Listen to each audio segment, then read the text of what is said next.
no regrets, no confusion. There'll be no pollution. I'm so thankful I've decided to change my ways. Welcome back to the Leaving Eden podcast. Sadie, can I just say to you, Merry Christmas. Oh wait, Happy Holidays. Which one is it? We are going to talk about how really all of it is fine. Happy Hanukkah, Happy Holidays, Merry Christmas, all of that.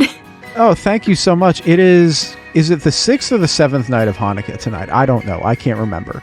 It's the 13th, so whichever day that is, that's the day that we're recording this. But it is during Hanukkah, so Sadie wishing me a happy Hanukkah is appropriate. And I'm wishing Sadie a Merry Christmas, even though it isn't Christmas yet. It is the festive season. It is the festive season, also known as Christian Pride Month. Indeed. We thought, with it being this time of joy and giving, it might be a fun time to talk about the war on Christmas. This is what I would call a lightly researched episode. It's not the deep dive it's not a deep dive to the level that we usually get to. But we do have some stories, some research to share. I think this one's going to be fun. Before we get into that, the Leaving Eden podcast is the podcast about my BFF and co-host Sadie Carpenter and her life in and her escape from the independent fundamental Baptist cult, the cult in which she was raised. We talk about this cult. We talk about other cults. We talk about religion. We talk about fundamentalism. We talk about the real and present threat that cults and cult ideologies pose to society as a whole.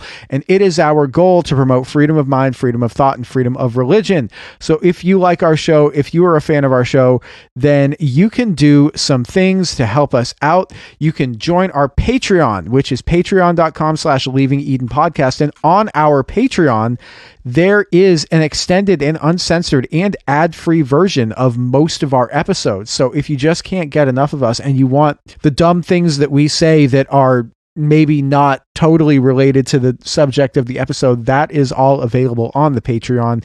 You can join our subreddit and our Facebook group. Both of those are called Eden Exodus. Both of those are a great place for community, especially, around this holiday season. I know a lot of people are struggling because maybe they've left a religious family, a fundamentalist family, and they can't really go back, or they don't really want to go back for the holidays because it's just like emotionally kind of fraught. So it's been really nice to see people in our Facebook group giving each other support when they need it and in ways that they need it. And that's really lovely. Yeah, I love our Facebook group so much. I really do. I mean, I do as well. It's excellent. We have holiday merch available that is on our Threadless shop. You can find the link to that in the description. That is, there's a design for the war on Christmas, and there's a design for about like with a Christmas tree. It says paganism. It's like Christmas sweater style. And those are available now on our Threadless shop, so you can find them there. I think that's it. I think we just have to thank the patrons. Is anything else you want to say? No, let's thank our patrons and get into it. Okay, so we have 4 I Gave It All to Your patrons. Your names are Kathleen Moncrief, Melora King, Melissa Mosley, and Todd Dale on behalf of his lovely deconstructorina of a wife, Madeline Antrim.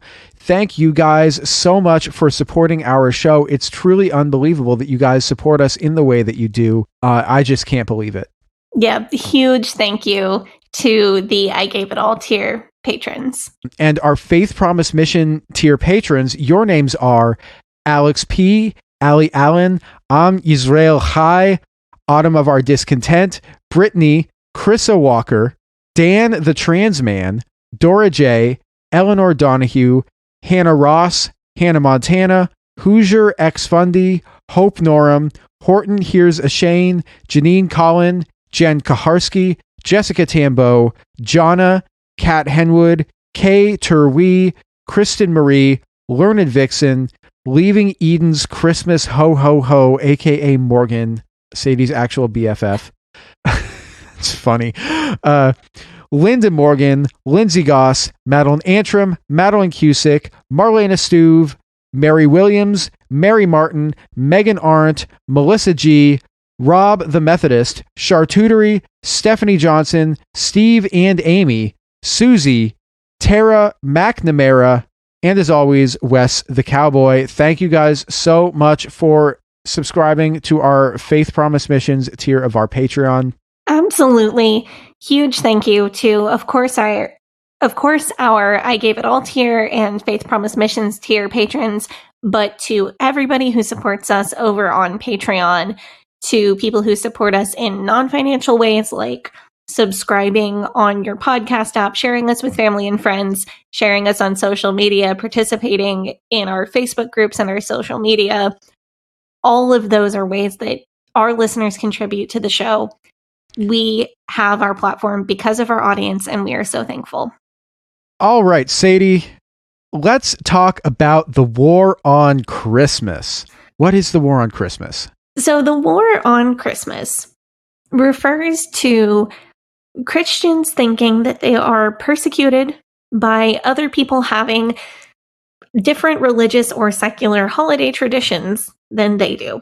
Some Christians perceive anything from a retail employee saying happy holidays to a Starbucks cup design they don't like as an attempt to erase the Christian celebration of Christmas or secularize Christmas. And in extreme cases, they extrapolate that this war on Christmas is an early sign of an attempt to remove Christianity from public life and public consciousness and eventually ban Christianity completely in the lead up to the Great Tribulation. But Sadie, I thought that the Great Tribulation wouldn't occur until after the rapture, and you're still here, so obviously the rapture hasn't happened yet. Sure, but most rapture believers believe that the persecution of Christians will start before the actual rapture happens, and then it just gets super worse during the tribulation. There's also people who believe in mid-trib rapture or post-tribulation rapture. Stephen Anderson, notably mid-tribulation rapture guy. So he and people who believe like him believe that 3.5 years of the tribulation occurs, and then the rapture happens in the middle, and then there's another 3.5 years of tribulation after the rapture. So lots of different ways to look at it. This also gets tied in to manifest destiny and the belief that while separation of church and state is enshrined in the Constitution of the United States, that America is primarily a Christian nation, and that Christian holidays are and should be the default. This can lead certain Christians, whether they're looking at it from a Christian nationalism standpoint or a tribulation is coming standpoint, it can lead people to interpret anything that they perceive as the smallest slight against their beliefs as persecution. And it's the beginning of the slide into Christianity becoming illegal and Christians being killed for the faith on a global level. You know, they say that God always gives his toughest battles to his strongest soldiers. Right. So out here in the world of reality, the Christmas holiday has become more secularized over time. It's morphed into being both a secular and a religious holiday rather than a purely religious one, especially in America. It takes on the character of being a true national holiday, which many people celebrate regardless of whether they're Christian or not. I found some statistics in an article from CNN about the Starbucks red cup controversy, which we are going to get to, that said that 90% of American adults celebrate Christmas in general. Only 55% of American adults celebrate Christmas as a religious holiday. So what do you mean by that? Like by religion? Like, do they go to church or do they? No, just like see it as a religious thing. Okay. Many Americans celebrate Christmas in a way that is either completely non-religious, completely secular, or a mix between religious and secular, which is how I think I see Christmas. I see it as, oh, it's a religious holiday, but also there's all of this other stuff that is not religious that I celebrate and enjoy. And even just from like a logistical perspective, if you're going to be taking time off, then you get the most out of your PTO. If you have a job that gives you PTO, you get the most out of your PTO if you take time off around a holiday weekend. I think that a lot of people who celebrate Christmas as a secular holiday are not particularly upset by its religious origins because it's become so much a part of American culture. So it's true that the holiday has become secularized. It's true that we've, as a society, made some steps to recognize other religious holidays and secular holidays in the winter alongside Christmas as a part of this national festive winter season. What we're talking about today is the specific outrage and hysteria around the partial secularization of Christmas and the slightest recognition of other holidays. Yeah, so this is the plot of the Hebrew Hammer movie. Exactly. That's why that movie was so great. So I think retail employees and former retail employees have a special disdain for much of this war on Christmas controversy. And I speak from personal experience about this because like when I was 21, 22, I was working at the Guitar Center in Kaiser, Oregon, and I worked there for like 2 consecutive holiday seasons. I worked there for 2014, 2015. And 2015, I think, was the year of the Starbucks Cup Red Cup fiasco scandal thing. Correct. Also, Kaiser, Oregon is, I should add, it's like a suburb of Salem, Oregon, and it's kind of a conservative area. People really seem to have a bone to pick over whether or not I wish people Merry Christmas or Happy Holidays. Like, people had really strong feelings about this, which is interesting. Now, Guitar Center, the company that I was working for, is obviously not a Christian company, but a lot of people who shop at Guitar Center are Christians, especially people who buy equipment for their worship bands. And it sort of became this weird thing where, like, if you were a Christian, you would sell more gear and make more money because you could, like, say the shibboleth to get, like, church people to buy from you, and then you'd make that commission. And like, I had one coworker who was very Christian, and he would do like $20,000 deals every few months, and it was just be like, you know, like a church would need a whole new PA system, a new board, a new like snake, a new power condition, all like the whole 9 yards.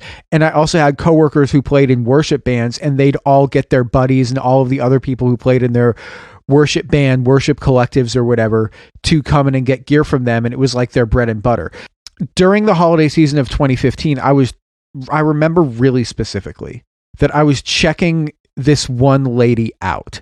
I'd been at work for probably about 12 hours, and I think I must have said Happy Holidays instead of Merry Christmas to her. And she berated me in front of my boss for saying Happy Holidays instead of Merry Christmas. And she said that it was my fault that the country was going to hell, like that. Uh-huh. Yeah. Unfortunately, that's a very typical experience of a retail worker during the war on Christmas. Today, we're going to talk about where this war on Christmas comes from and also some other stuff. So I totally thought that when I Googled who started the war on Christmas, I would find something about Anita Bryant. Like, all of my mental predictions were like, this is going to involve Anita Bryant. This is at least going to involve the 1970s in general, like some televangelist or like Billy Graham or somebody. Like that's where early Jerry Falwell, that's where my brain went. I was so sure that was what I was going to find. And I was so surprised because the outrage over things like saying Happy Holidays instead of Merry Christmas and Starbucks cups not being Christian enough is way more modern than I thought. I did not find anything further back than about 1997, and the war on Christmas did not take off in America until around the year 2000. And I just couldn't, I thought maybe I'm missing something. So I mentioned it to Jonathan because he's a few years older. He remembers the year 2000 a lot better than I do. And he confirmed what I had found. I was completely blown away. I knew that this war on Christmas was a modern phenomenon, but I was thinking like 50 or 60 years ago, not literally 20 years ago, 23 years ago.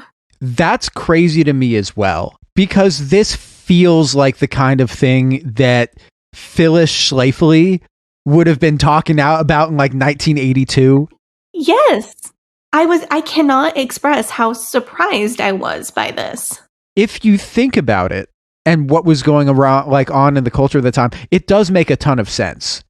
why this would become a thing in the late 1990s. And I did some research into this. So the term politically correct was coined on October 6th, 1990 by New York Times columnist Richard Bernstein.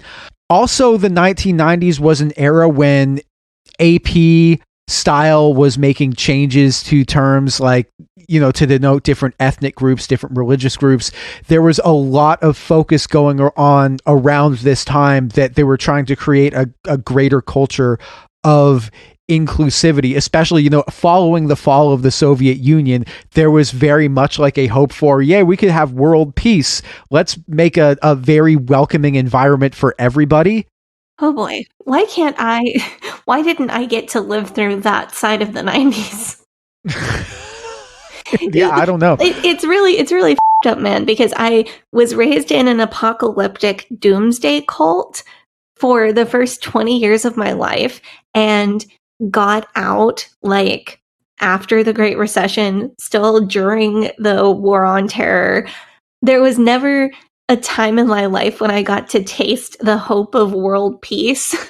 And there never will be. I just think that's mean, because everybody else my age at least got like a few years as a kid where that was a thing in their life. Like I'm thinking about this. I think that once the threat of nuclear war and like everybody dying in a nuclear war kind of passes, then people who had been obsessed with doomsday and being like, the rapture's coming, everybody's going to die, those people are kind of like, well, don't need this anymore. Like they're, with their with their like crazy religious beliefs, they're like, maybe that was a whole like a little bit extra.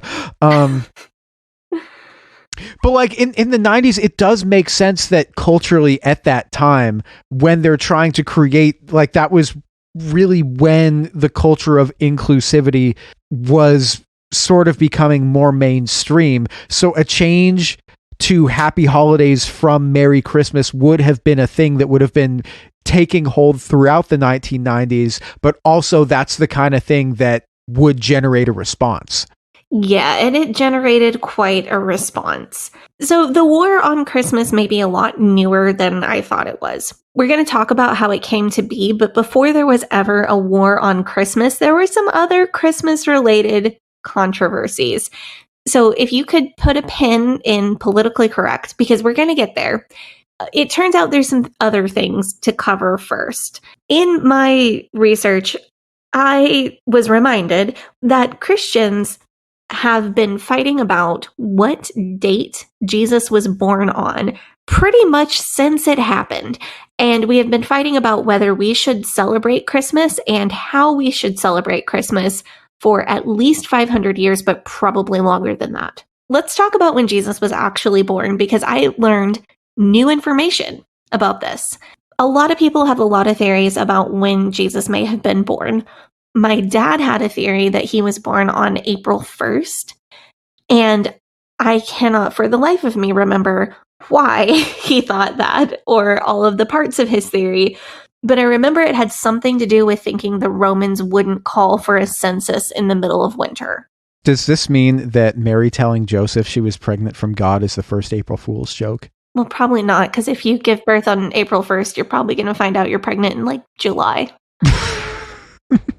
It did have something to do with like the rapture and April Fools. I wish I could remember it all. But I was able to turn up something I have never seen before, which is pretty decent scriptural evidence for Jesus being born at least somewhere kind of close to Christmas, December 25th, which I had never seen before, because for all of the IFB loving numerology, apparently they weren't into this one. I don't know. That's fascinating. So here's where it comes from. It's all based on the birth of John the Baptist. Cliff notes for Never Christians. Jesus was 6 months younger than his maternal cousin, John the Baptist. Mary, the mother of Jesus, and Elizabeth, the mother of John the Baptist, were closely related. When Mary found out that she was pregnant with Jesus, she went to visit her cousin, Elizabeth, who was also pregnant. Elizabeth and her husband, Zechariah, had been infertile, had not been able to conceive, and now they were fairly old beyond normal childbearing years. Zechariah was a priest, and one day he was serving in the temple when he was notified by an angel that he was going to have a son, that John was going to be born. And then Zechariah didn't believe it. The angel struck him mute for a while. It's a whole thing. So we know that Zechariah was serving in the temple when he was notified that his son was going to be born. And we know that Jesus was 6 months younger than his cousin John. And that's where it gets interesting. The text about Zechariah in Luke chapter 1 states that the whole multitude of the people were present outside the temple as Zechariah was performing his priestly duties. The fact that everyone was there, it specifies the whole multitude of the people, might indicate that Zechariah was serving in the temple on the Day of Atonement or sometime during the high holidays, which typically takes place sometime between the middle of September and the middle of October on the Gregorian calendar.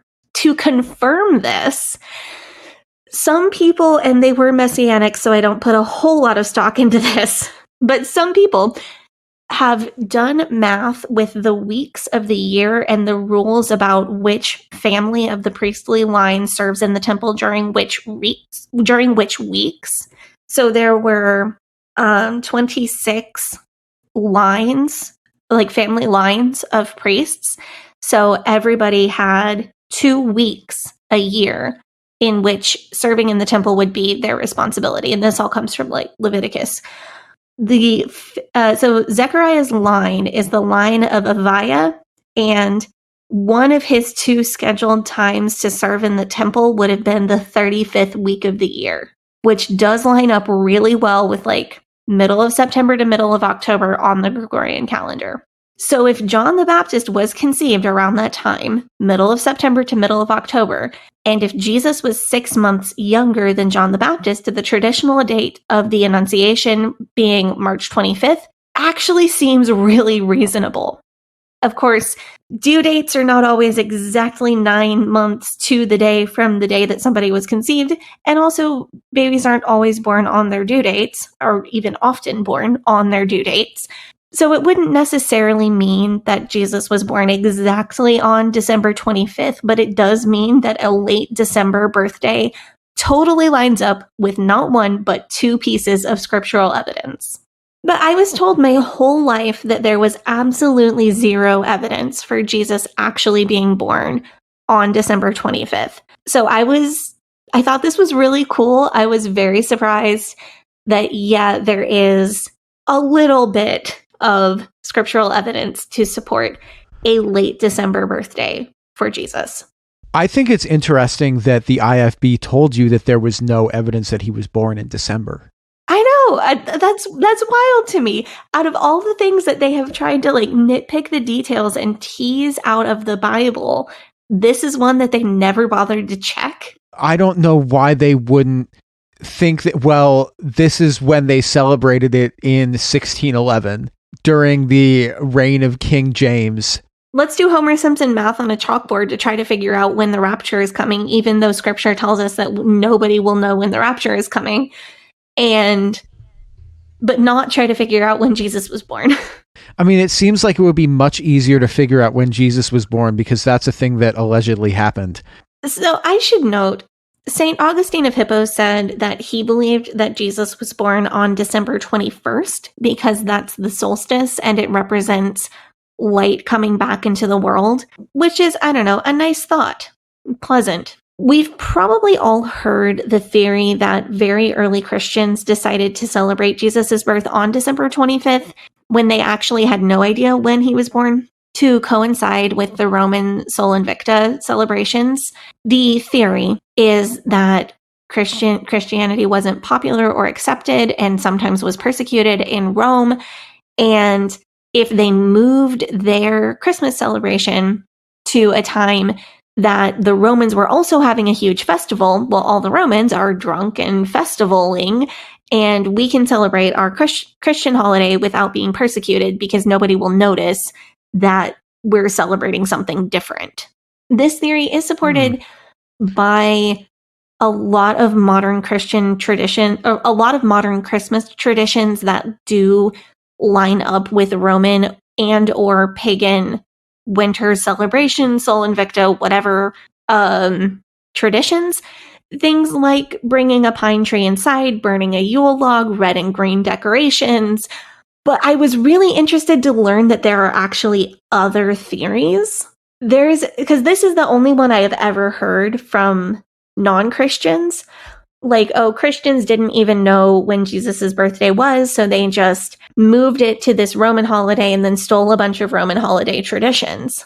I don't know that that theory is wrong, but the counter theory is that the Roman solstice holiday was begun in order to compete with the growing popularity of the Christian Christmas celebration. That's interesting. And that's like a real scholarly theory, not just Christians are saying.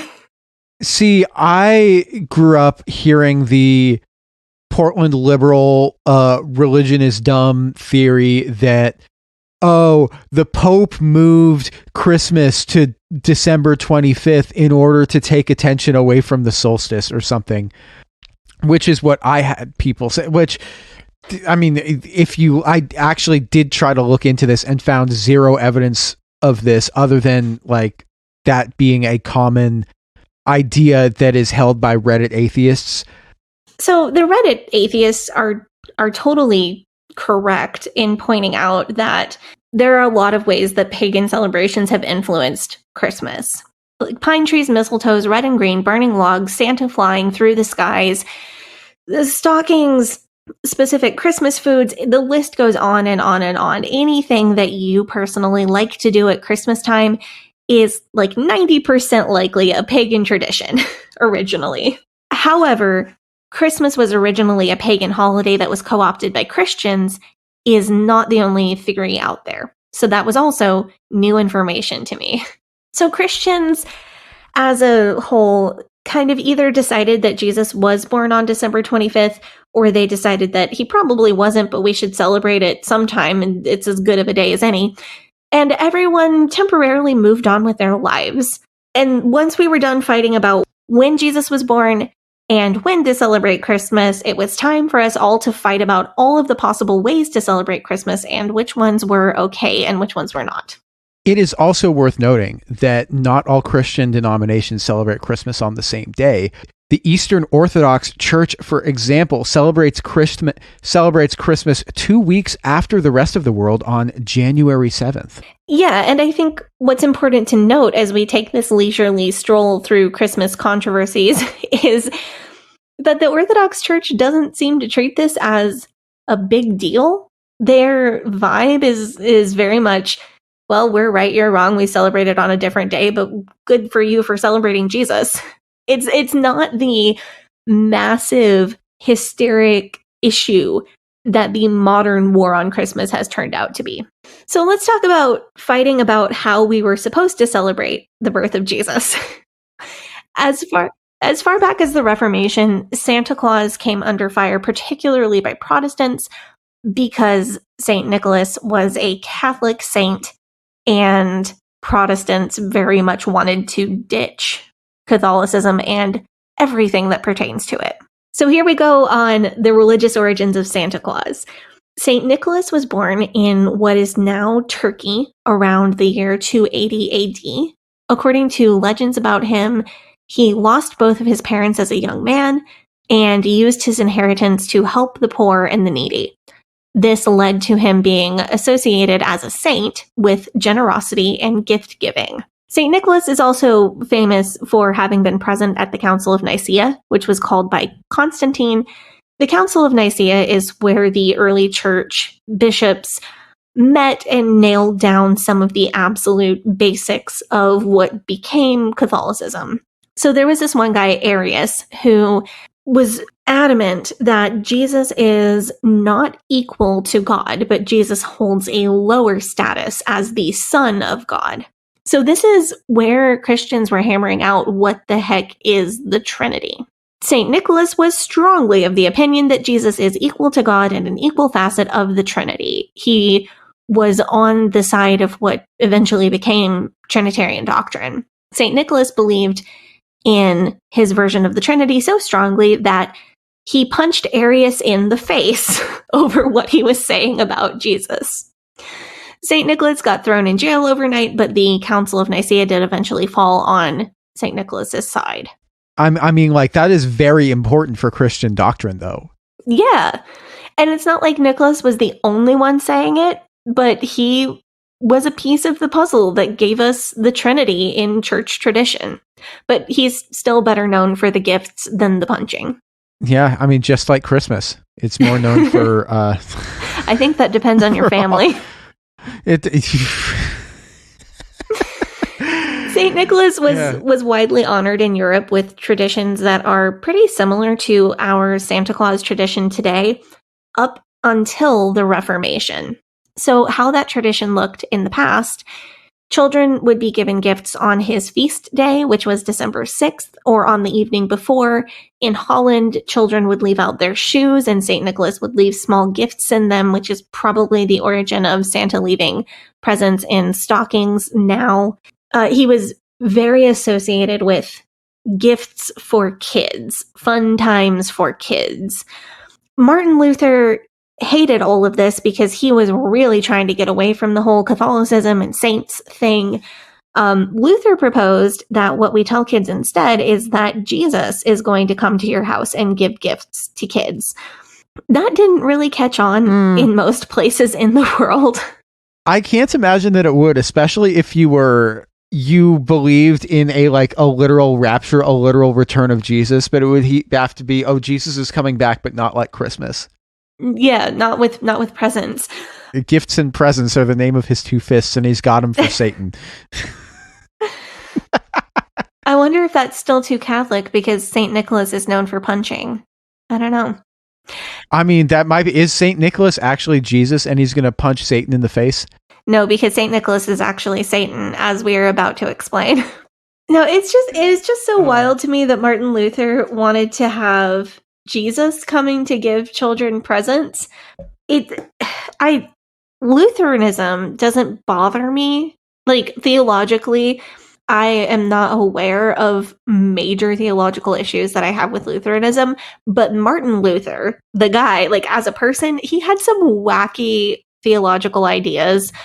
Seriously, though, he wanted Jesus to bring presents to children. How would you feel if Jesus brought your friend an Xbox, but he only brought you new socks and underwear and a candy bar? This is like one of the problems of the naughty and nice. Like, it's theologically fraught.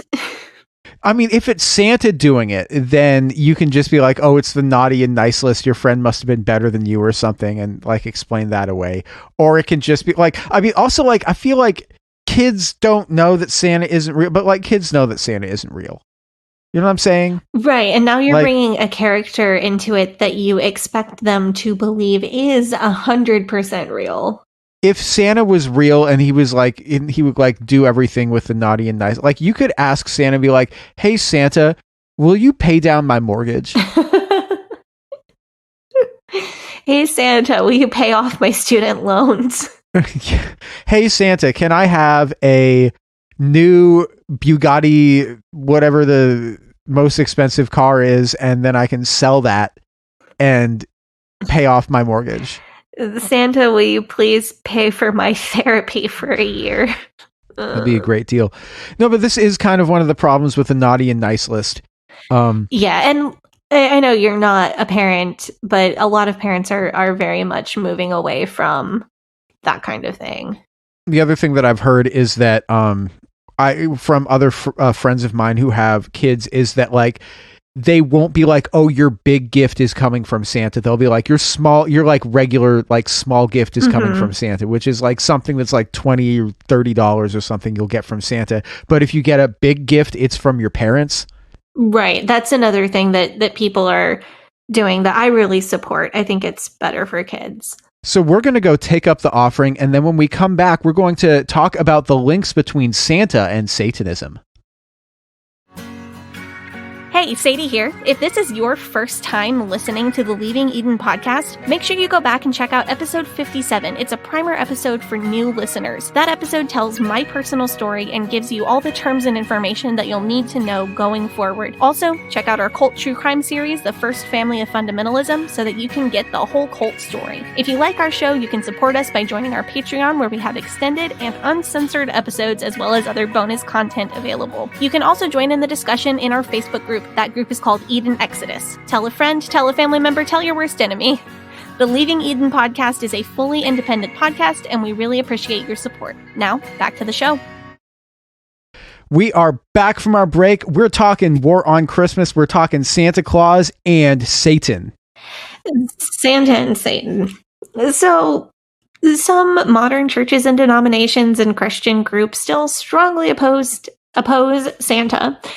Some will say that it's because Santa takes the attention away from Jesus on Christmas, and we should be thinking about Jesus's gift, not gifts from Santa.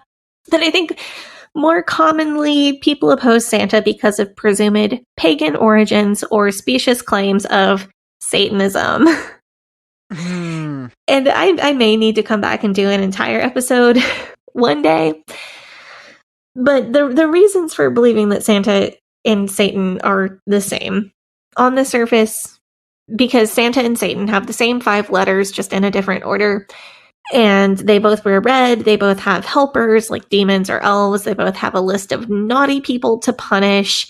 Therefore, Santa is Satan. Well, the devil walks about like a roaring lion, seeking whom he may devour. The devil is not subtle. He tells us everything that he's doing, and he's very obvious about it, so that for reasons, Satan reasons. That is extreme. Like that seems like that's a bit of a reach to me. But you know what? If you want to believe that Santa is Satan, then I don't know. I mean, like, so I do follow some like fundy Facebook pages on my personal Facebook account. Like, you know, the ones where it'll be like a page with the name like Christ's Lighthouse KJV or Jesus Saves Amen. Like, it'll be like a Facebook page, and they'll post like memes, but like the memes will be like reposts of like pictures of lions with a quote from like the Bible over know those pages? I do. I've seen ones where it will say like, be careful who you let into your home, and then we'll have Santa and the letters will be rearranged into Satan, and it will be about like Satan hiding in the Christmas toys that you get your children or whatever. Or I've seen the ones where it's like saying that Barbie is satanic and that Santa is represented as Satan for bringing the toys into your house. I've only ever seen once or twice posts where they said that like Santa himself is satanic and not like the things that he's bringing are satanic. So I did a little more research, and I found a website called BibleBaptistPublications.org, which produces trifold tracts for a suggested donation of 10 cents apiece. And on one of these tracts is a poem. Would you like me to read this poem for you? Absolutely, but give me like 2 seconds first. BibleBaptistPublications.org. Yep. A ministry of Bible Baptist Church of Sharon, Tennessee. I actually don't know that church. I want to see who's the pastor. It must be small. It's fine. Read the poem. It doesn't matter. This is supposed to be a light research episode. You're trying to do your like fundy fundy geography. Yes, I'm trying to do fundy geography when this is Satan. supposed to be a lighter research day.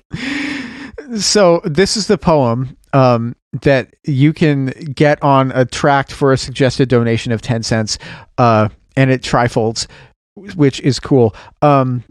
So it says, "Dear Santa, this year for Christmas, I just want the truth. Come clean, if you will. Stop deceiving our youth. Isn't it true that only Jesus knows when we've been good or bad, Santa? Isn't it so? And all of that hype about presents for everyone. You know the greatest gift is God's beloved Son. And Santa, are you really coming in the sky, or will it be Jesus in the twinkling of an eye? And that home in the north of which you tell, why, it's really God's throne, and your home is hell. That's right, Santa, you're Satan in disguise. Folks could see it in your name if they'd open their eyes. So come on, Santa, let's have a real story. Just rip off your mask and give God the glory. Signed, a child of Jesus. This poem was a little confusing. It encourages Santa to give God the glory, but also accuses him of being Satan in disguise. I think that the point that's being made here is that Satan is disguised as Santa. Satan is just disguised as Santa, disguised as Jesus. Like Santa is trying to usurp Jesus, but it's actually Satan doing that. Yes. And if people could just see, if Satan would go, or if he would go mask off and people would see that he is actually Satan, then God would get the glory back and people would start celebrating Christmas for Jesus and not for presents. Yes. Right. Doctrinally, I think that, do you think it's sound or not, or is it? There isn't doctrine in this. I just assume doctrine is in everything. The one thing that stands out to me is that every time I read an IFB poem, it's got the same meter. We read Jack Scott's book Dating with a Purpose, the Dating with a Purpose poem. It was something like, "If I was your parent, teen."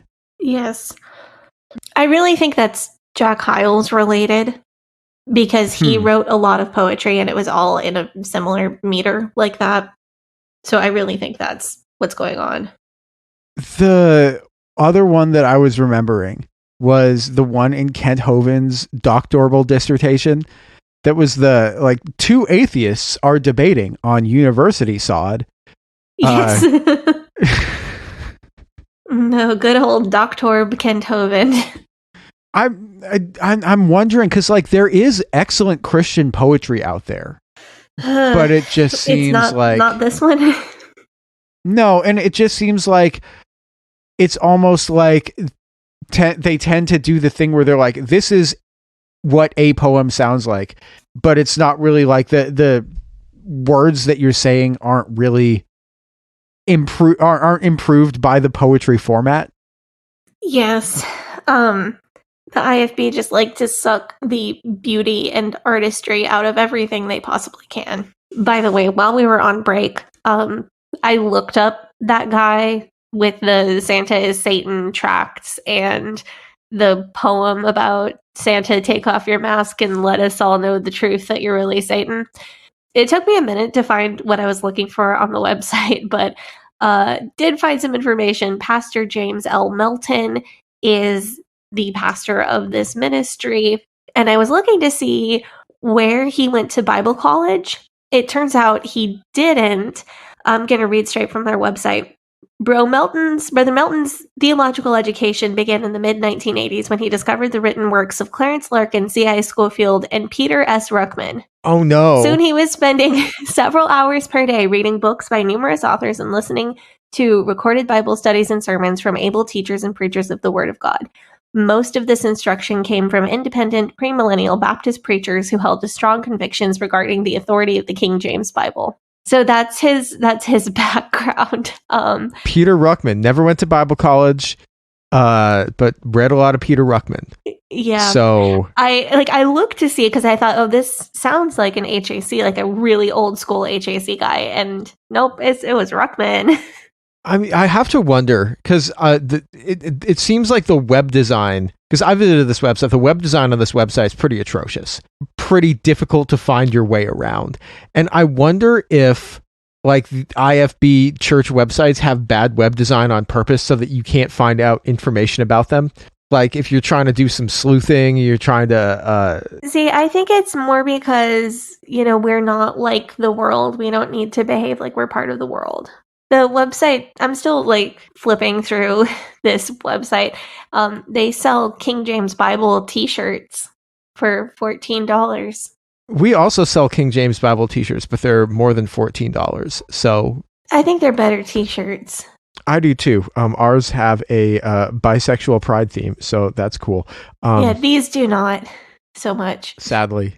Despite Luther's objections and current fundamentalist objections, traditions of a jolly saint who visits houses to bring gifts eventually did, combine with facets of Odin, possibly Scandinavian goddess Hel, as well as other European traditions like Père Noël, Father Christmas, Christmas Man, Santa Claus, into the modern Santa Claus that we have today and go to take our kids to the mall to see. And then cry if you're me. Santa therapy should be a thing. I cried on mall Santa. I cried on a mall Santa this week. Whomst among us hasn't? He gave me a hug. It felt like my dad. I bawled in the middle of a mall. It was both healing and incredibly embarrassing. That should be a real therapy, though. You get somebody to dress up as Santa and you sit on the lap and tell him all your problems, and then he hugs you and says it's okay. Yeah, that sounds incredible. Do gangbusters, man. No. But of course, the connections of Santa to Odin and Hel might also be further evidence for the satanic origins of Santa Claus. I don't know, folks. In conclusion, I think that we should be able to punch one person over theology every year on December 6th to honor St. Nicholas's feast day.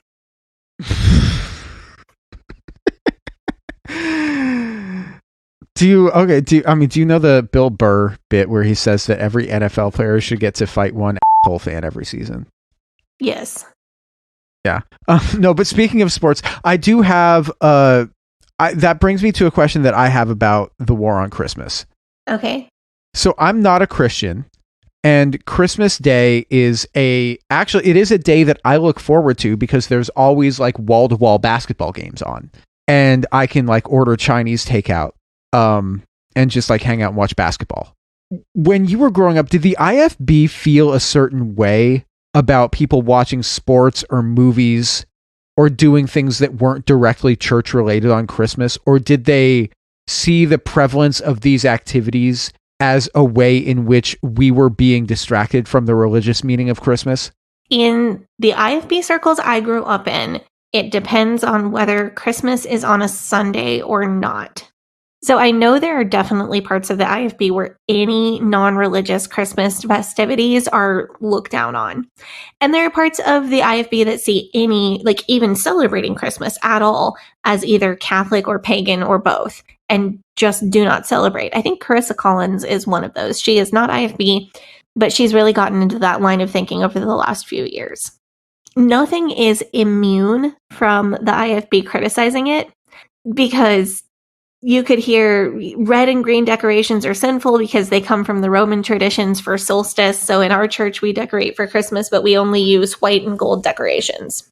There are IFB all over the board on this one, but in the circles I grew up in, almost everybody I knew celebrated Christmas. A lot of kids that I grew up with got visits from Santa Claus, which was pretty loose, pretty liberal for the IFB. Basketball games, Christmas movies, that sort of thing were the perception was more, see, even the wicked, sinful world is celebrating Christmas the best they can. Even the sinful world knows that something happened that's worth celebrating. And so you would watch them like Elf or Tim Allen's Santa Claus or... Yep. Those were all totally fine. Well, you know the kayak story relating to Tim Allen Santa Claus.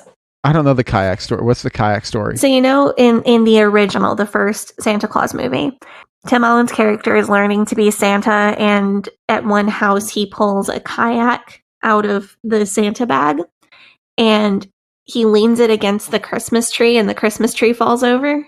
Yes. It's like a quick gag in a montage. The first time my dad saw that movie, he laughed harder than I have ever seen a human being laugh in my entire life. He laughed so hard that he got down and rolled on the floor because he could not hold himself upright on the couch. Oh. He laughed and wheezed and coughed and turned funny colors for literally like 10 minutes.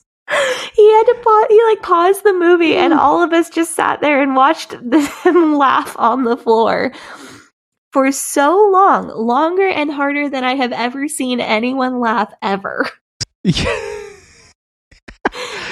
That's it cute. just became legendary in our family because of the extremity of his reaction. So after that, did you like have a family tradition where you had to watch Tim Allen's Santa Claus every year? Well, I grew up with my dad where we had a lot of family tradition. My dad was very into doing things the same way every year at Christmas. So we had a whole Christmas movie schedule. The night before, so on Christmas Eve, we watched The Polar Express. On the 23rd, we watched It's a Wonderful Life. On the 22nd, we watched this movie called The Christmas Shoes. I learned about the song Christmas Shoes. Which is not about the song Christmas Shoes. It's not that one. There's a different one, and I can't remember. No, we looked it up. It's got Rob Lowe in it. No, not that one. There's a different one. It's old. It's like from the 1940s. I wanna buy these shoes. It's not Jimmy Stewart, but it's like a similar guy who's in it. And it's a movie about a guy who scams the mob out of a bunch of money at Christmas or something. It's cute. It's funny. It's like a very, very old movie, though. That sounds like a fun movie. I'd watch that. But anyway, watch that movie. We did usually watch The Santa Claus, but it wasn't a part of our mandatory movie rotation. I want to buy these shoes. I don't know. I feel like it would have to be after your dad like literally falling on the floor and laughing because of it. But that's just me. So what? I mean, did you watch like Charlie Brown? Did you watch like Charlie Brown was in there? Yeah, we watched Charlie Brown Christmas, all sorts of stuff, and we were allowed to have secular Christmas music, but it did have to fit with the IFB Christmas music rule or the IFB music rules in general. So Last Christmas or All I Want for Christmas Is You are not allowed because they have too much of a beat, but Bing Crosby singing Let It Snow is fine. Oh, so you can have like the old school, like the Christmas classics, like from Dean Martin. But we also had to change the words to a lot of the Christmas classics, which gets me every time. You know, in the song Holly Jolly Christmas, oh ho, the mistletoe hung where you can see somebody waits for you. You know this one? Oh yeah, and there's Kiss Her Once for Me. No, Shake Her Hand for Me. and then in Let It Snow, it's when we finally kiss goodnight, and we always had to say when we finally say goodnight. That's fun though. I'm happy for you. I'm happy you got the.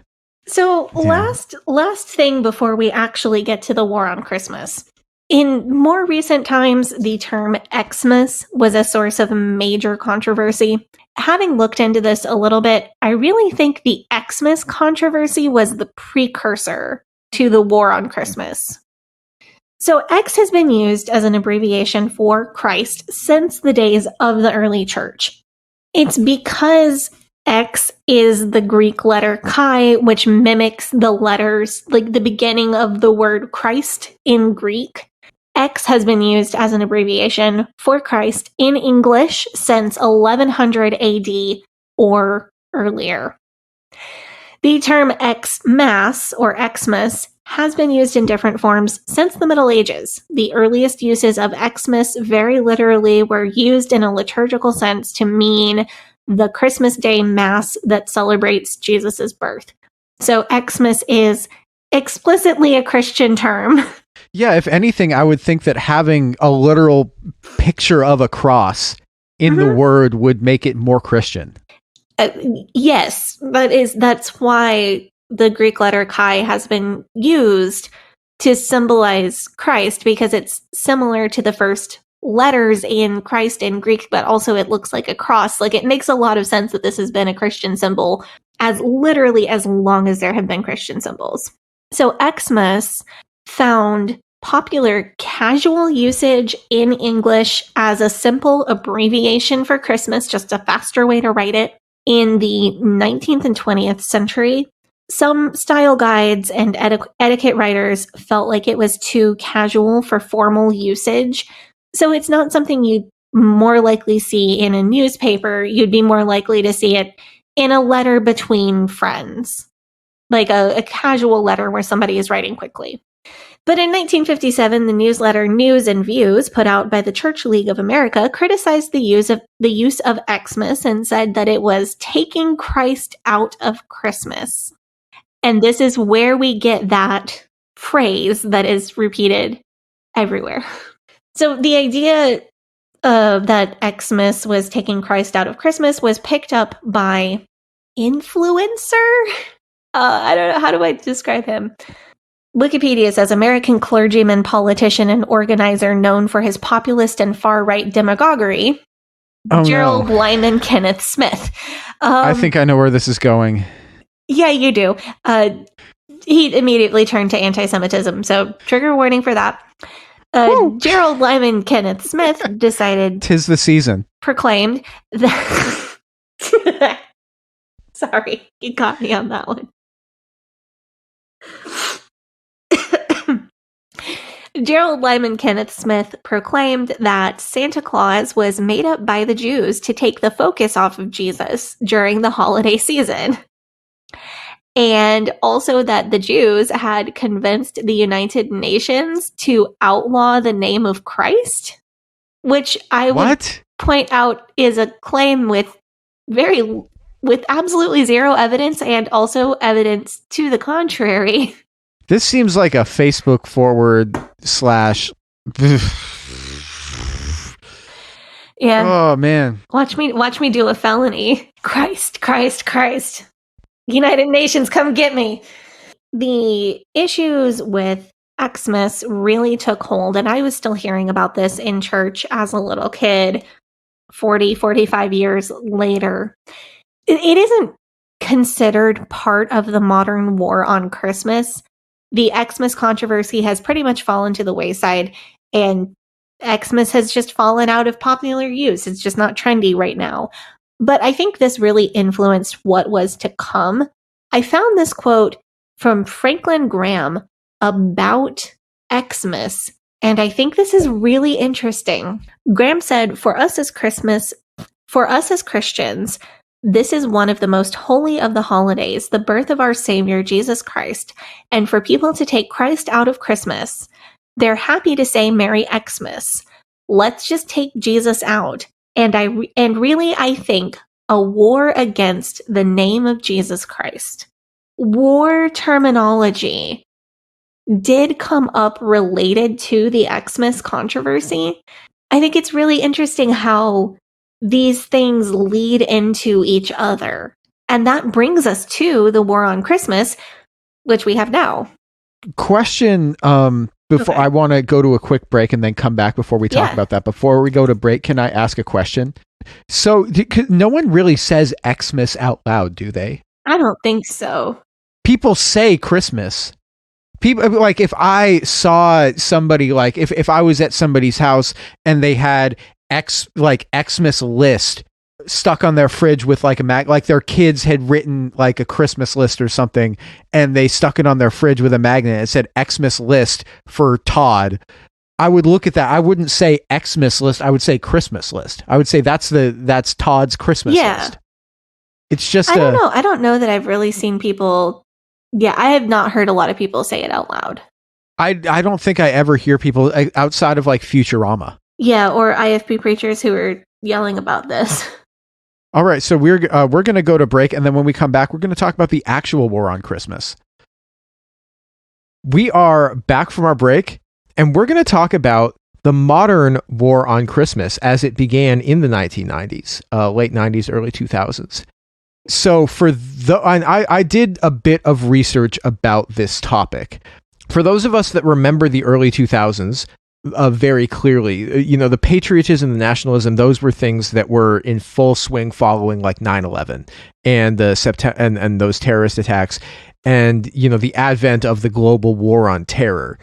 On Christmas Eve 2004, Bill O'Reilly, who was the host of the Fox News political talk show The O'Reilly Factor, right-wing political pundit, devoted a segment of his show to declaring Christmas under siege.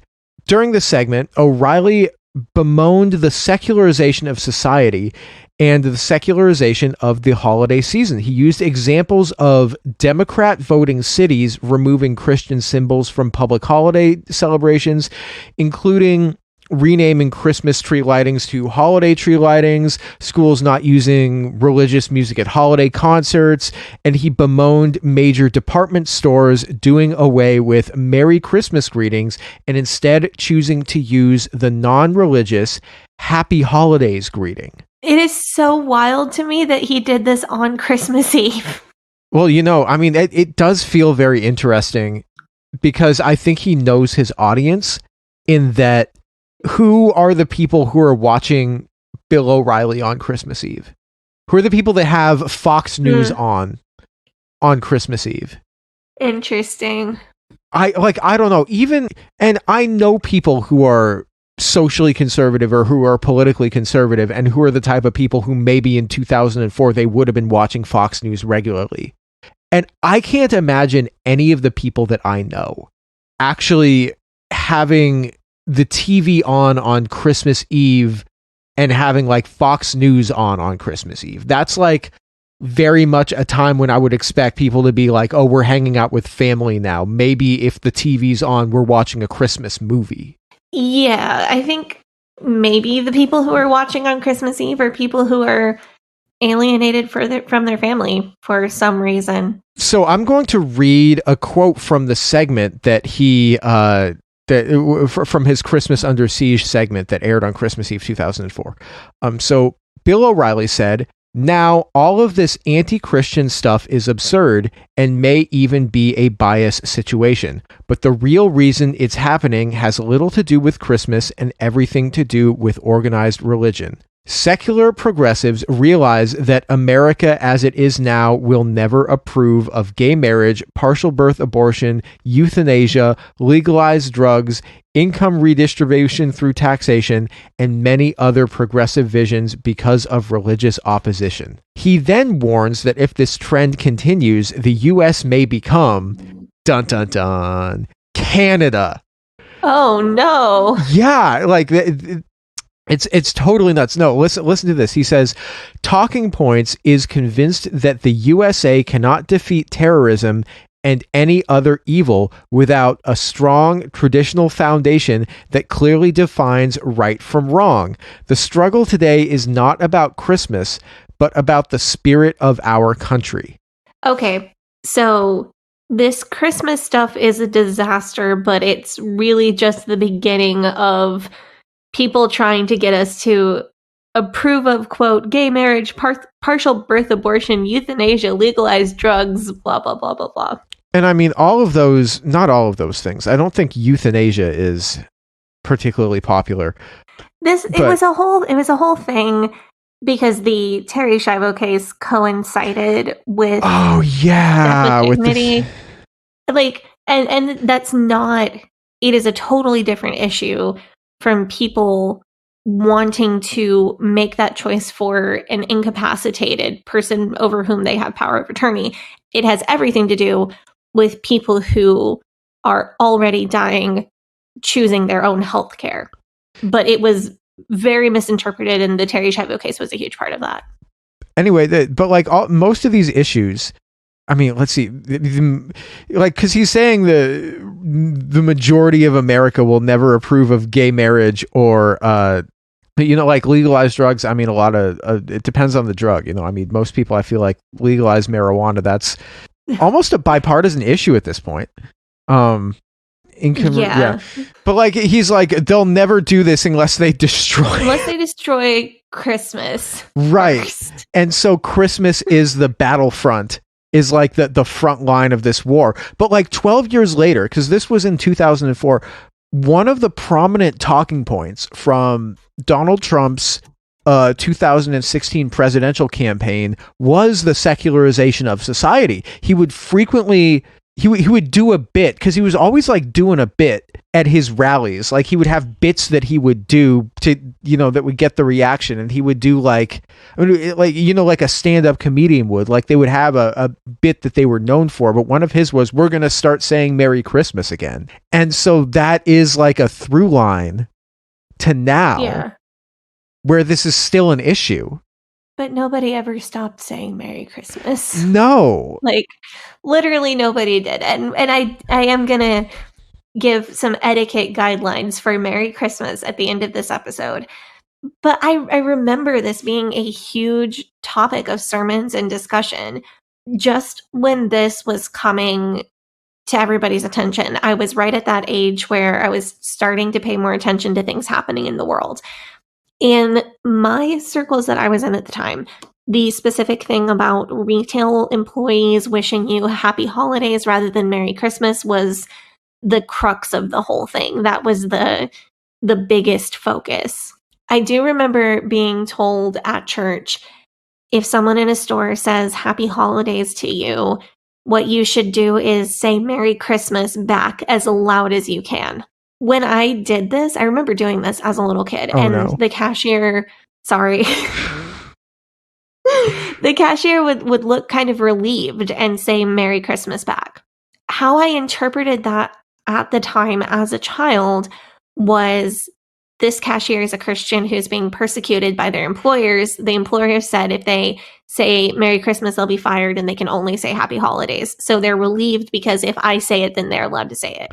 With my perspective now, I wonder if the relief that I was seeing was a different source. I wonder if maybe the employees were relieved because me or my family didn't yell at them or didn't demand to go to their manager or make their day worse. I mean, I had the experience of being berated about this, like in front of the person who was my boss. Like, I mean, like when I worked at Guitar Center, this was a common occurrence, is that people would actually yell at you about this. So sidebar, this is what I mean when I say that I grew up on the more compassionate side of the IFB. Like, the teachings are still trash, but I would never have been told at church to be aggressive with the cashier or tell them they were part of the war on Christmas or call their manager over and yell at somebody. And plenty of people do that sort of thing. Plenty of people encourage that sort of thing. So that's why I will sometimes say that the IFB I grew up in was more compassionate than other parts of the IFB. Did you, so there are IFB churches where they would say, if somebody says happy holidays, go and say that you need to speak to the manager and tell them how. Oh yeah. Mm. Well, I think it depends on who's saying it, because it could be one of these Christian fundamentalists or it could be Steven Anderson. Yeah. I mean, the one lady that I remember yelling at me the most, I knew that I wasn't going to say anything back to her because she was buying a whole bunch of stuff. I think she bought a Taylor 314 CE or, an expensive, nice guitar. And I mean, Christians always buy Taylor guitars. I don't know why. My dad had a Taylor, so that tracks. No, I don't know what it is. This is a very nerdy guitar. I don't know why Christians always buy Taylor guitars, but Christians always buy Taylor guitars. I don't know what it is about Taylor guitars that makes. Go get the Ouija board. I'll ask my dad. Yeah, if you're a Christian, or if you were a Christian, or if you ever played in a worship band, why do Christians like Taylor guitars so much? Somebody tell me. I don't know. I don't understand it. Maybe Ray can answer this question. Ray has a PRS. Okay, but he might be close enough to the issue. He likes guitars, he likes Jesus. Maybe he can help us figure it out. That's true. Yeah, hit me up, Ray. Let me know. If I'm being totally honest, though, I think that also a lot of the whole Happy Holidays versus Merry Christmas, excuse me, it feels very urban-rural divide coded. Because aside from when you were out soul winning and directly asking people about their religious beliefs, when was the first time that you can remember meeting people who were a religion that wasn't Christianity? It's a tricky question to answer, because even when I wasn't out soul winning, I was out soul winning. Right. My parents took me to the McDonald's play place when I was a kid. So I'm 7 or 8 years old and I was at the top of the slide witnessing to other kids. Everybody that I met before age 20, I was out soul winning all the time. But I did, out soul winning, I ran into a lot of Catholics and atheists, both of which are unacceptable to the IFB, but atheists are not a religion and Catholics are Christian. Like, I didn't meet Jewish people or Buddhist people or Muslim people or Hindu people or anything like that. Oh, wait, I remember I met a guy who was a member of the Baha'i faith out soul winning when I was like older teen, 16, 17, 18. But before I went to college.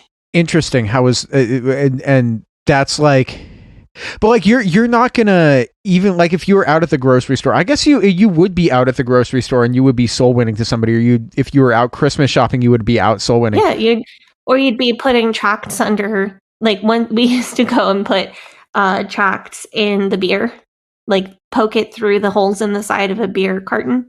Like I don't know, I'm just thinking, like, if you were out soul, like, it's not likely that, like, just where you were living, you were in Iowa, Cahokia, Illinois, and like Alabama, like, not places where there's a lot of Jews. Oh no. So no, I don't think I met an actual Jewish, like, not messianic person until I moved to Portland. But I don't believe I really met practicing members of any religion other than Christianity, especially if you exclude soul winning. But I also didn't meet anybody ever because my school was at church and my church was at church and my house was at church. So I didn't like meet people from the outside world ever until I got my first job, when I was like my first summer job between semesters at Hyles Anderson when I was 19.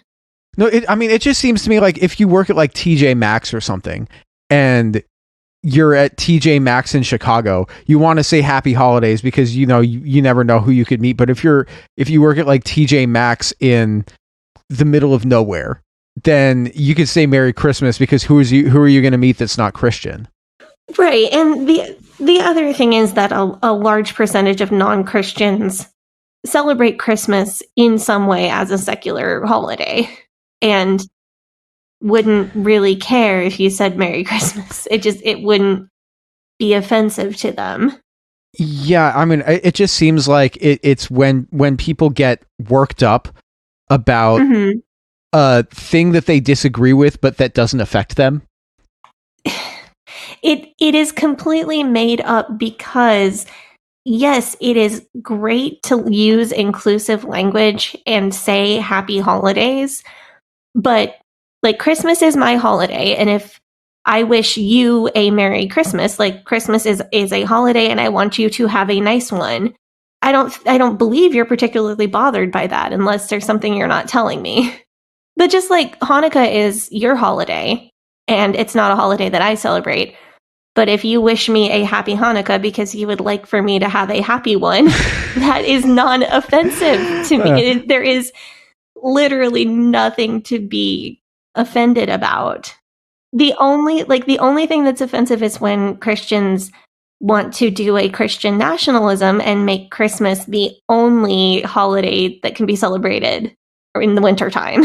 Just like Andy Dick did in Hebrew Hammer, which was... Yeah, or like want to take it further to proselytizing over Christmas. Like, those are the only things that are not cool. Like, nobody cares if you tell them to have a Merry Christmas and they don't celebrate Christmas. So do you want to go and talk about the Starbucks cups? Yeah, so in more modern times, the Merry Christmas debate has gotten a lot quieter. Although I do still see clips of IFB preachers yelling about it every single year. Usually I would expect Greg Locke to come out with something, but I think he's a bit busy since he lost a debate about flat Earth. Wait, what? No, send me this. Greg Locke. So Greg Locke took on a flat earther in a debate, and the topic of the debate was, does the Bible support flat Earth or round Earth? Greg Locke is the round Earth guy in this scenario. He took on a debate in which his position is better defended scripturally and defended scientifically, and he lost the debate. And in his own church, on his own home turf. Jesus Christ, what? He lost so badly that he threw a microphone at the other guy and had his security kick him out of the church. To a guy that he invited to debate him? Yes. Jesus. Yes. R.I.P. That's embarrassing. Oh my God. You cannot come back from that. How do you come back from? You can't. Well, we'll see if Greg Locke kind of lays low for a while. But while the Merry Christmas debate has fallen out of being the big thing, the war on Christmas has found no shortage of other small battles. One that made a big splash and that we still see going around every year is the Starbucks Christmas Cup hoopla. In 2015, the CEO of Starbucks announced that their special edition holiday cup would be less Christmas specific and more of a general holiday design. And the conservatives lost their minds. I don't want to say religious people, because this was not all religious people or all Christians. A certain subset of conservative Christians lost their minds. It was a popular topic on Fox News. Yeah. A conservative social media personality encouraged others to go order a drink at Starbucks and give, when they ask for your name, say your name is Merry Christmas. The idea being that you can force Starbucks employees to say Merry Christmas in this way. Seems like he kind of does not understand how a boycott works, but good try, buddy. So they write Mary, like, I don't know. I don't think that's going to work, because the Starbucks barista is going to misspell your name anyway, right? If you do this, you're probably going to end up with a coffee cup that reads like Mega Smiths. It's also great because that'll give the Christians the thing that they've wanted all along. You know, more than like a new television for 35% off from Walmart, more than more time with grandma during the holidays, or like more than 9 lords a leaping or the 8 geese a laying. I think it would give them the greatest gift of all, which is to be able to go on social media and complain about how they're being oppressed. That was the Starbucks controversy. More recently, we're seeing a lot of towns figure out how they want to handle nativity displays. Some people feel that nativity displays should not be allowed on government property at all, or on public land. This is something that was argued twice in the Supreme Court in the 1980s, so in 1984 and in 1989. These two Supreme Court cases are actually very different. One was about whether a nativity display is acceptable at all, while the other one was about specific words on the nativity display that read, "Glory to God for the birth of Jesus Christ." The one that was just a nativity display was ruled constitutional and fine. The one with the wording on it was deemed unconstitutional. And this kind of makes sense to me. I think a nativity display on public land is as fine as a wreath or a Christmas tree or Valentine's decorations or Halloween decorations, because it is a part of the traditional decorations of the Christmas season. I think as long as it is not exclusive of any other religion. But the wording definitely crosses the line, because that can be interpreted as being exclusive of another religion. What does the Church of Satan have to say about this? They put up something in like Oklahoma recently, did they not? I don't know. I didn't see this. I get sent a lot of these things and I don't look at them all. There was a new Church of Satan display in some state capitol building, and a Christian senator from that, wherever it was, I cannot remember what state it was, had an incredibly reasonable response and said, "This is an exercise of freedom of religion. I don't like it. I think it's ugly. I understand that it's offensive to a lot of my Christian constituents, but it is what it is. They're legally allowed to do it. And the statue itself holds no evil power. We don't believe in that. Like, if you're a Christian, we don't have to believe in that. Like, this is fine." I don't know, man. I think Bob Larson would have something to say about the statue not having evil power. Yeah. No, I think if it's not exclusive of anybody else, it's not explicitly proselytizing, whatever. Do you have final thoughts about this? I do. Are you? My first final thought is, please be nice to other people during the holiday season. Especially retail employees. They're going through it right now. Oh my gosh, we took Chuck to see, did I tell you? We took Chuck to see Santa, and Santa's elves who help children get checked in to see Santa and take photos and sell the photos to parents for extremely high prices were understaffed. The young girl working the photos could not have been more than 21, and I really feel like she may have been a high school student who was working on the weekend. She was so young, like appeared 17, 18. And parents are yelling at her. She told me that Santa's workshop needs 4 people to run when it's a busy day. And they had only scheduled 3 people, and then somebody called out. So this poor girl is doing 3 people's jobs. She was crying between children coming to see Santa. It was so rough. And at one point, she's trying to take a kid's picture. This lady comes and starts hanging over the side of the booth and yelling questions at her. And I was like the second person in line to take Chuck to see Santa after this kid. This lady starts yelling at her, and I just started yelling the answers back at the lady in like a very chipper customer service voice. How'd she respond to that? She gave me a real dirty look, but she took my answers and walked away. I swear, some people just like, they just like wake up and they're just like, how do I feel like I have power over somebody else today? Yeah, but I had seen this.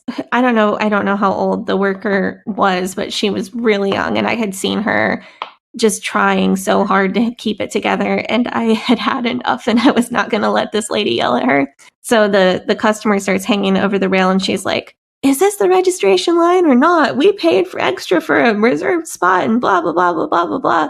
And I just, yes, this is the registration line. Yep, you just go around the other way. Yeah, the line is long today. Santa's a very busy guy. I swear to God, man, that's... And I'm pretty proud of myself. I got the girl who was working to smile, and hopefully that made her feel a little bit better. I would not want to go through that myself. That sucks for her. That's... Yeah, I hope. Man. And I wrote, I got the how was your visit thing, and wrote in, your workers are great, but please don't understaff at Christmas. That's a really crappy thing to do to your workers. Dude, I swear companies, when I worked at a grocery store, before I worked at the Subaru dealership where we worked, I had a job at a grocery store, and like people were like, holiday weekends, people were mean as fuck. Just all the time. They're just mean as shit to you. And I'm just like, and if you're like understaffed or whatever, if you need to run a register and I'm like going as fast and like they can tell that like I'm stressed and like they're like they think I fucking own the company. Yeah. That like I'm the one who decides how many people are scheduled, and like I've had people just like yell shit at me, and I'm like, that's above my pay grade, dude. Yeah, like literally don't ever do that, but please be extra nice, especially to retail workers, service industry workers around Christmas. If you can afford to throw some extra tip money at them, absolutely do. It is a tough time of year for anybody in the service industry. And if you're out having fun with your family and somebody is waiting your table or checking you out at the store or selling you that thing that you're buying for a Christmas present, or providing a service like a haircut or a massage or whatever, then they are not with their family right now, and they are not having leisure time right now. By all means, be as nice as you possibly can during the holiday season. Be as nice as you can be. If somebody wishes you a happy whatever holiday and you don't celebrate that holiday, it's totally appropriate to respond and wish them the same thing that they wish to you. So if somebody says Happy Hanukkah to you and you don't celebrate Hanukkah, you just say Happy Hanukkah back. That's it. You can tack on both together. That's fine. It's really the conservatives have overblown the idea that it's somehow offensive to say Merry Christmas, because as I said earlier in the episode, 90% of American adults celebrate Christmas, while only slightly over half celebrate it as a religious holiday. It's also fine and not offensive to recognize the other religious and non-religious holidays happening around the same time. And it's just fine to put them all together and wish somebody a happy holidays or a season's greetings. It's all fine. I have often thrown them both together. Like a lot of times I'll say Merry Christmas and Happy Holidays, because I'm wishing them a good holiday of the holiday that I celebrate, but also a good holiday of any other holidays that they might celebrate. Just be good, for goodness sake. Thank you for that sage advice, Sadie. Happy holidays, Merry Christmas. I guess Hanukkah's over by the time this is coming out, so I'm not going to say Happy Hanukkah. To everybody who listens, thank you guys for tuning in. You guys have a great holiday season, and we're not going to have an episode next week, but the week after that, it's New Year's Eve, and we're going to have our watch night episode. Is Dinah coming on for that? Not sure. Okay, well, we will ask Dinah, but we might have a guest on that. We might not. We don't know. It's going to be fun. Can't wait to talk to you guys, and see you guys next year. Bye-bye. But old rolling river of time, you've healed me in too many days. No regrets, no confusion, there'll be no pollution. I'm so thankful I've decided to change my ways. I'm so thankful I decided